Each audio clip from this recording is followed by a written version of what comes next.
News பார்வையாளர்களுக்கு அன்பு வணக்கம். இன்றைய நேர்காணலில் நம்மோடு இணைந்திருப்பவர் தமிழ் நியூஸோட ஆசிரியர் மற்றும் பத்திரிகையாளர் திரு செந்தில் சார். சார் வணக்கம். வணக்கம் முக்கியம் வணக்கம். தாவேக்காவோட மாநாடு இன்னைக்கு நடக்க இருக்கு.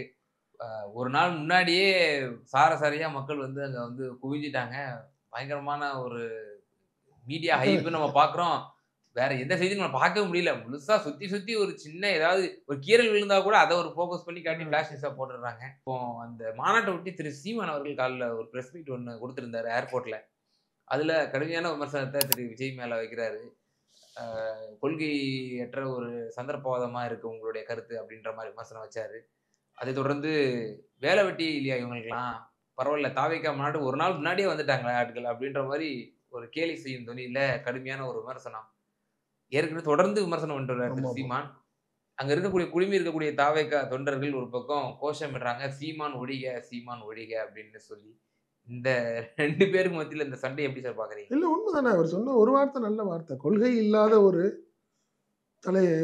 இயக்கத்தை ஆரம்பிச்சிருக்காரு விஜய் அப்படின்னு அவர் சொல்றாரு. என்ன சொல்றாரு, வாரிசுன்னு பேசுறீங்க, காங்கிரஸ்லயும் வாரிசு இல்லையான்னு கேட்கிறாரு. சில விஷயங்கள் கேட்குற விஷயங்கள் வந்து நீங்க அன்னைக்கே அதே மாதிரிதான், டேய் என்னடா உங்க கொள்கைன்னு கேட்டா தளபதி அப்படின்றாங்க. என்ன எது கேட்டாலும் அப்படி பேசுறாங்கிறத தலைவலிங்கிறது வருது. அது அப்படிங்கிற மாதிரி நீங்க யாரா அப்படின்னு கேட்டா டிவிக்கேன்னு சொல்லுது, டிவிக்கே அப்படிங்கிற மாதிரி கேட்குது எனக்கு காதுல அப்படின்னு ஒரு விமர்சனம், கடுமையான விமர்சனம். இது வரைக்கும் விஜய் ஸ்டேஜில் ஒரு தலைவர் யாரும் பேசுறது இல்லை. அதே மாதிரி அணில்ங்கிற ஒரு வார்த்தையும் சீமான் தான் டேரிங்காவே என்ன சொல்லிட்டாரு, மரத்து மேல இல்லை சண்டை போடுங்க விளையாடுங்கப்பா, இங்கே ஏன்பா கீழே நின்று விளையாடுறீங்கிற மாதிரி ஒரு சொல்றாரு. அது கரெக்டாக அவர் சொல்ற விஷயம். ஒரு பாயிண்ட் கரெக்ட் என்னன்னா, விஜய்கிட்ட வந்து கொள்கை வந்து ஒரு ஸ்ட்ராங்கா இல்லை அப்படிங்கிறது தான்.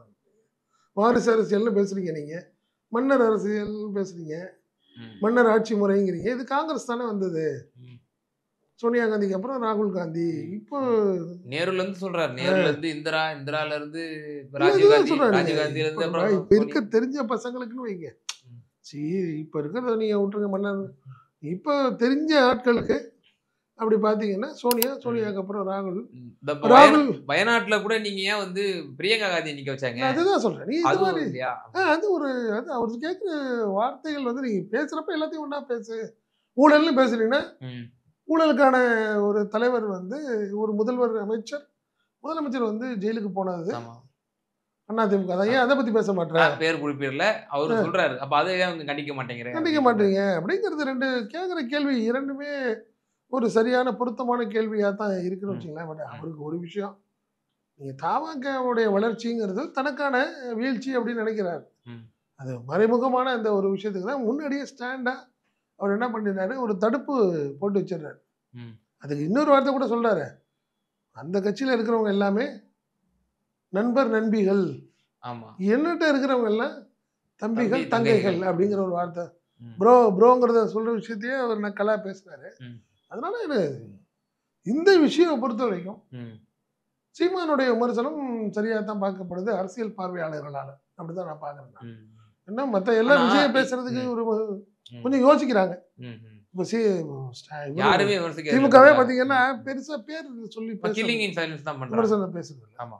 பட் சீமான் மட்டும் தான் டேரிங்க இந்த முறை இறங்கி அடிக்கிறாரு. அது ஆமா சார். இல்ல இப்போ திரு விஜய் அவர்கள் அரசியல் கட்சிக்கு வர்றேன் அப்படின்ற ஒரு அறிவிப்பை செஞ்ச போது கூட திரு சீமான் தான் முதல்ல ஆதரவு தெரிவிச்சாரு, வரவேற்றாரு. என் தம்பி என்ன வழிக்கு போறாரோ அந்த வழிக்கு நான் போவேன் அப்படின்ற சொன்னாரு. ஐ எம் வெயிட்டிங்லாம் சொன்னாரு.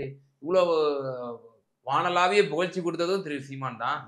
இப்ப அவர் அரசியலுக்கு வந்து பெரியாரையும் இன்னும் சில தலைவர்கள் கொள்கை தலைவரா பிரகடனப்படுத்தி இந்த மண்ணின் இரு கண்கள் திராவிடம் தமிழ் தேசியம் சொன்னதுக்கு அப்புறம் நேரு முரணா வந்து லாயர்ல அடிபட்டு செத்துருவேன் கடுமையான விமர்சனங்களை அப்படி வைக்க ஆரம்பிச்சிட்டாரு. இந்த பெரியார் விஷயத்த கரெக்டா காரணம் என்னன்னா, கரெக்டா சீமான் விமர்சனம் பண்ணிட்டு இருக்க டைம் அது.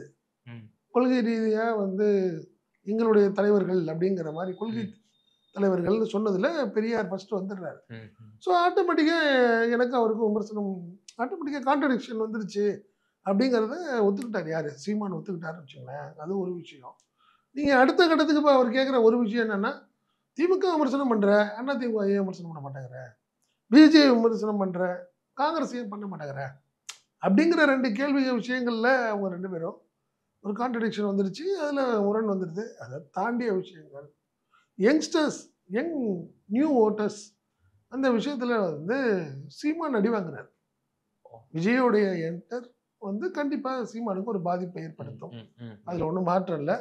ஸோ ஆட்டோமேட்டிக்காக நீ சிறுபான்மை வாக்குகள் வந்து திமுகவுக்கு போயிடும் அப்படிங்கிற ஒரு எண்ணத்தினால தான் இன்னைக்கு வந்து விஜய பிஜேபி தான் பேங்கிங்ல கொண்டாடுறதுன்னு கூட ஒரு விமர்சனங்கள் இருக்குல்ல. ஸோ இந்த மாதிரி விஷயங்கள் தான். அதனால சீமான் இறங்கி பேசதான் செய்வார். அதுல ஒன்றும் மாற்றம் இல்லை. அந்த விஜய் வந்து அப்ப நீங்க சொல்றதெல்லாம் பார்க்கும்போது திரு சீமான் அவர்கள் மட்டும் தான் பாதிப்படைய போகிறாரு. அதனால தான் அவர் வந்து ஒவ்வொரு இதுக்கும் வந்து கடுமையான விமர்சனம் இபிஎஸ் நேற்று வந்து பேச ஆரம்பிச்சிட்டாரு. நேற்று பேச ஆரம்பிச்சிட்டார்ல இபிஎஸ். எம்ஜிஆரையும் அண்ணாவையும் நம்மளுடைய தலைவர்களை வந்து முன்னிலைப்படுத்தினா அரசியலை செய்ய முடியுது. புதுசா கட்சி ஆரம்பிச்சவங்களுக்கு கூட எங்களுடைய தலைவர்கள் தான் தேவைப்படுது அப்படிங்கிற ஒரு வார்த்தை சொல்றாரு.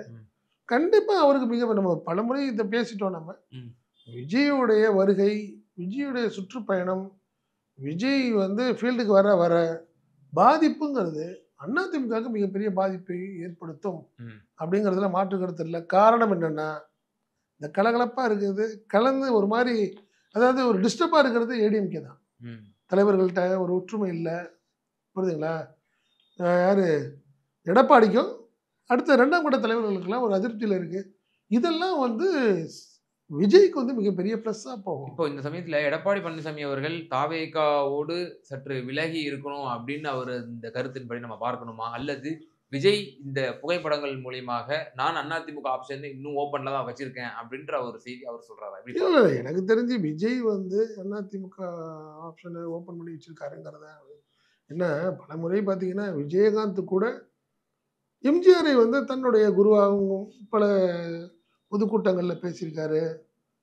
அவரையும் எம்ஜிஆரையும் விஜயகாந்தையுமே வந்து ஒப்பிட்டு போஸ்டர்கள்லாம் ஒட்டி இருந்திருக்காங்க. அது நடந்திருக்குன்னு வச்சுக்கோங்களேன். அதில் ஒன்றும் மாற்றுக்கிறது கிடையாது. அதனால விஜயும் கிட்டத்தட்ட எம்ஜிஆர் மாதிரி நான் அப்படிங்கிற மாதிரி தன்னை காட்டிக்கணும்னு நினைக்கிறாரு. அதனால நீங்கள் வந்து அதிமுகவுக்கு ஓப்பன் பண்ணுங்கிறதுக்காக தான் எம்ஜிஆருடைய போஸ்டரை வருவோம் அப்படிங்கிறத பார்க்கக்கூடாது. ஆனால் அந்த எதிர்பார்ப்பு இவருக்கு இருக்கு. யாருக்கு? எடப்பாடிக்கு இருக்கு. விஜய் வந்ததான் நம்மளை காப்பாற்றணும் அப்படிங்கிற ஒரு எண்ணம் அவருக்கு இருக்கு. இப்போ அப்படி என்ன இருக்குன்றீங்க? இப்போ ஒரு மாஸ் லெவலில் நம்ம கூட்டத்தை காட்ட போறாரு திரு விஜய். திரு விஜய் அவரோட ஒவ்வொரு பேச்சுக்கும் அவர் ஒவ்வொரு மாசான அந்த ஒரு ரியாக்ஷனுக்கும் மக்களினுடைய இந்த ரியாக்ஷன் வந்து பயங்கரமா இருக்கும், நம்ம எதிர்பார்க்கலாம். அப்போ இந்த கூட்டத்தின் மூலியமாக நான் இந்த பலத்தை வந்து நான் காட்டியிருக்கிறேன் அப்படின்னு சொல்லி அதிமுக சொல்லிட்டாரு. 2026 தேர்தலில் போட்டிங்கிறதே திமுகவுக்கும் தாவேக்காவுக்கும் சொல்லிட்டாரு. சொல்லிட்டாருல, தைரியமா சொல்லிட்டாரு. அதிமுக ஃபீல்ட்லயே இல்லைன்னு சொல்லிட்டாரு. அதிமுக விமர்சனம் செய்யாம வந்து அவர் கடந்து போகும்போது தான் இந்த சந்தேகம். இல்ல அதுதான் நம்ம சொல்றேன். அது ஒரு அரசியல் சாதுரியம் தான் நான் நினைக்கிறேன். விமர்சனம் பண்ணி தான் பண்ண அவசியம் இல்லையே. எடப்பாடி அளவுக்கு எடப்பாடியோட விஜய் பரவாயில்லையேன்னு அதிமுக ஆட்கள் நினைக்கணும். திமுக விமர்சனத்துல நம்மால் கூட வேஸ்ட், விஜய் நல்லா இருக்காரியா அப்படிங்கிற அந்த வேக்குவத்தை யூஸ் பண்ணணும்னு நினைக்கிறாரு. அதிமுகவில் உள்ள ஒரு வெற்றிடம் இருக்கு, அந்த வெற்றிடத்தை நம்ம பயன்படுத்திக்கணும்னு நினைக்கிறாரு விஜய். ஏன் நீங்க எப்படி பார்க்கலாம்?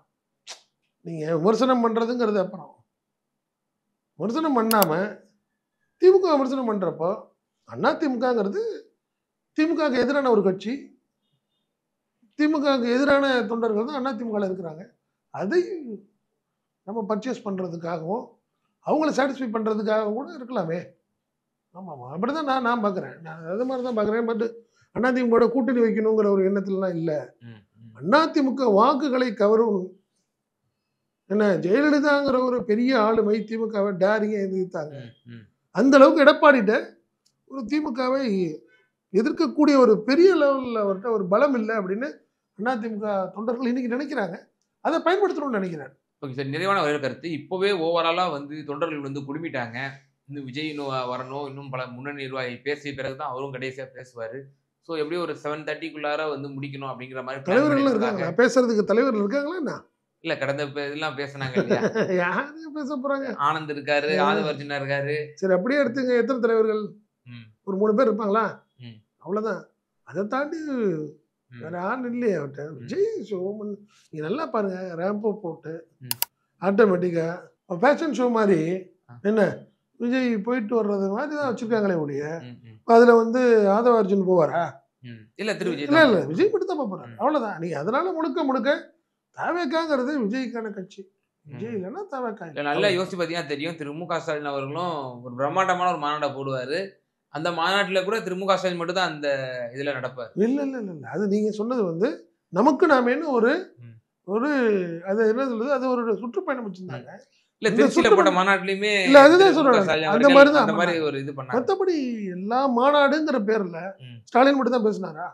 இல்ல பலரும் பேசுவாங்க. நான் சொல்றேன் அவரை முன்னிலைப்படுத்துறாருல்ல சார். முன்னிலை இல்லை, இவர் மட்டுமே முன்னிலை. இவரும் முன்னிலைங்கிறதுக்கு ஒரு வார்த்தை இருக்கு. திமுகவில் மு க ஸ்டாலின் அவர்களும் முன்னிலை, தவேகாவில் அவர் மட்டும் முன்னிலை, விஜய் மட்டும்தான் முன்னிலை. அதுதான் நிறைய டிஃபரன்ஸ். அதனால நீங்க 2026 எந்த அளவுக்கு தொண்டர்களோட மனநிலை எப்படி பாக்குறீங்க? வந்திருக்காங்க இல்லையா, இல்ல ஒரு பெரிய எதிர்பார்ப்பு இருக்கு, யங்ஸ்டர்ஸ்ல இருக்கு, அதுல ஒன்றும் மாற்றம் இல்லை. வந்திருக்காங்க அவருடைய தொண்டர் எல்லாமே அவருடைய ரசிகர்கள். என்ன ரசிகர்கள் வந்து ஆமா இல்லை, அதுதான் சொல்றீங்க. கொள்கை ரீதியான பெரிய விஜயை பாக்குறாங்க. விஜய் சொல்றதுக்காக இந்த முறை ஓட்டு போடுறதுக்கான வாய்ப்புகள் இருக்கு. என்ன ஆனா அதெல்லாம் வெற்றியை கொடுக்குமான்லாம் தெரியல. ஒரு தொகுதிக்கு நம்ம தான் பல முறை சொல்லிட்டோம், 10லேருந்து 15,000 வாக்குகள் இருக்கான கண்டிப்பா இருக்கும். நீங்க வந்து பிரச்சாரம் பண்ணலனாலும் சரி யாரோ ஒருத்தர் நிப்பாட்டிங்கனாலும் இந்த 15,000 பேர் ஓட்டு போடுவாங்க. பட் அது வெற்றியா இருக்காது, அதுக்கான வாய்ப்புகள் இல்லை.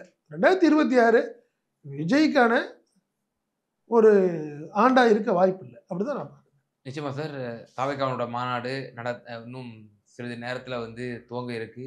என்னென்ன மாதிரியான தீர்மானங்கள், என்னென்ன மாதிரி திரு விஜய் அவர்கள் பேசுகிறார் என்று தொடர்ந்து நம்ம பேசுவோம். ரொம்ப நன்றி சார். நன்றி, வணக்கம்.